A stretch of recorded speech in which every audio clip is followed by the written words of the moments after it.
Assalamualaikum warahmatullahi wabarakatuh. Selamat pagi Ibu dosen dan teman-teman semuanya. Pada pertemuan kali ini, kami dari kelompok 6 akan mempresentasikan hasil diskusi kami dengan materi investasi utang. Sebelum masuk materi, izinkan saya memperkenalkan nama anggota kelompok 6, yaitu yang pertama ada saya sendiri, Nurjana, dengan NPM 1910104033. Yang kedua ada Kurniadani Yuditya dengan NPM 1910104088. Dan yang ketiga ada Erika Novarisa Puspanugroho dengan NPM 1910104137. Investasi utang ditandai dengan pembayaran kontraktual pada tanggal tertentu dari pokok dan bunga atas jumlah produk terutang. Investasi utang diukur dengan biaya perolehan diamortisasi serta dinilai dan dicatat sebesar nilai wajar. Investasi utang, biaya perolehan diamortisasi. Perusahaan mengukur investasi utang pada biaya perolehan diamortasi jika tujuan dari modal bisnis perusahaan adalah untuk memiliki aset keuangan untuk menerima arus kas kontraktual.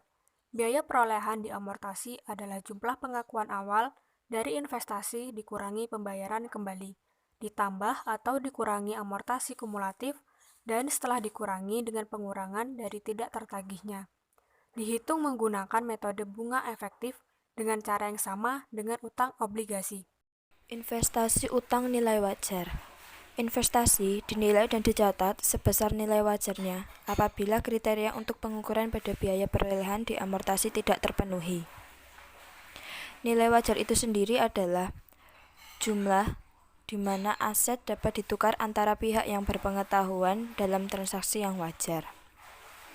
Pada setiap tanggal pelaporan, perusahaan menyesuaikan biaya perolehan diamortasi ke nilai wajar dengan keuntungan atau kerugian akibat kepemilikan yang belum direalisasikan dilaporkan sebagai bagian dari laba neto. Keuntungan atau kerugian akibat pemilikan yang belum direalisasi adalah perubahan neto nilai wajar pada investasi utang dari suatu periode ke periode lainnya. Penjualan investasi utang. Jika perusahaan menjual obligasi sebagai nilai wajar investasi sebelum tanggal jatuh tempo, maka harus membuat jurnal untuk menghapus akun investasi utang atas biaya perolehan diamortasi dari obligasi yang dijual. Berikut contoh penyajian laporan keuangan. Laporan posisi keuangan, investasi. Investasi utang pada nilai wajar, aset lancar, ada piutang bunga. Kemudian laporan laba ruginya, pendapatan dan beban lain-lain. Ada pendapatan bunga, kerugian atas penjualan investasi, keuntungan atau kerugian yang belum direalisasi. Selanjutnya yaitu opsi nilai wajar. Perusahaan memiliki opsi untuk mendapatkan sebagian besar aset keuangan pada nilai wajar. Opsi ini diterapkan atas dasar instrumen per instrumen yang umumnya hanya tersedia pada saat perusahaan pertama kali melakukan pembelian aset keuangan atau terjadinya liabilitas keuangan. Jika perusahaan memilih untuk menggunakan opsi nilai wajar, instrumen ini diukur pada nilai wajar sampai perusahaan tidak memiliki kepemilikan. Jadi kesimpulannya, apabila suatu perusahaan memiliki investasi hutang, kita lihat dulu apakah investasi hutang ini dimiliki untuk ditagih atau tidak. Jika tidak, maka investasi hutang dinilai dan dicatat sebesar nilai wajar melalui laba rugi. Jika iya, kita lihat lagi apakah model bisnis perusahaan adalah untuk menerima aset keuangan untuk menerima arus kas kontraktual atau tidak. Jika tidak, maka akan dinilai dan dicatat sebesar nilai wajar.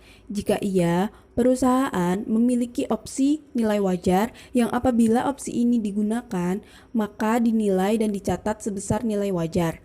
Namun, apabila opsi ini tidak digunakan, maka investasi hutang diukur dengan biaya perolehan diamortisasi. Oke, sekian pemaparan materi mengenai investasi hutang dari kami. Apabila ada salah, kami mohon maaf. Terima kasih. Stay safe, stay healthy, and stay happy guys. Wassalamualaikum warahmatullahi wabarakatuh.